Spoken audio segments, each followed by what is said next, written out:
ఎందుకు అక్కసు? గతంలో 5 సంవత్సరాలు చేసినారు కదా, చేసినా కూడా మా పార్టీలో ఉండే వాళ్ళకే చెప్తున్నా నేను, గతంలో 151 స్థానాలు ఇచ్చినప్పుడు చేసివి.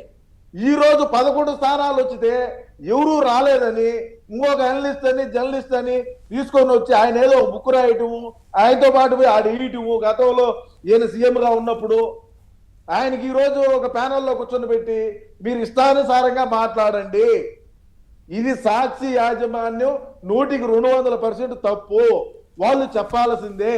దాన్ని నడిపేటువంటి ఆ సాక్షి యాజమాన్యం నడిపేటువంటి భారతి గారు తప్పకుండా క్షమాపణ తెలియజేయాల్సిందే.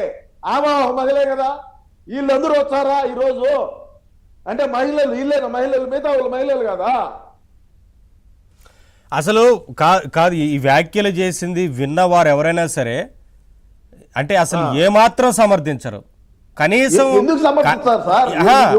కాదు, ఈ రాష్ట్రం మొత్తం విన్నారు, అంత పెద్ద ఎత్తున నిరసన వ్యక్తం చేస్తున్నారు, మహిళలందరూ రోడ్డు మీదకి వచ్చి ఫిర్యాదులు చేస్తున్నారు. ఇదంతా చూస్తున్నా కూడా జగన్మోహన్ రెడ్డి గారు కనీసం క్షమాపణ చెప్పించడం, యాజమాన్యంతో ఒక నోటు కూడా బయటికి రిలీజ్ చేయకపోవడం ఎందుకని? అసలు ఇంకొకటి మన కొమ్మినేని గారి మీద ఆయన అరెస్ట్ అని చెప్పి అంటే ఈయన ఒక ట్వీట్ పెడతాడు. మళ్ళా ఎంత సిగ్గుగా చూడండి మీరు. సభ్య సమాజం ఆడిగిపోతుంది. రాష్ట్రంలో ఉండేటువంటి వాళ్ళు ఏమి చేయాలి చూడండి. ఒక సాక్షి ఛానల్, ఒక పత్రిక ఏమి రాచారో దాంట్లో ఆ డేటు, ఆ కోడిగుడ్లు, ఆ చికెన్ రేటు తప్ప ఇంకొకటి అన్ని దాంట్లో ఏం చదవబడలే.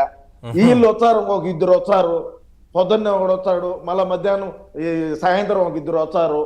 ఆ ఇద్దరి అసలే చూడలేము. మాట్లాడితే అంతా ప్యానల్లో ఉండేది ఎవడు?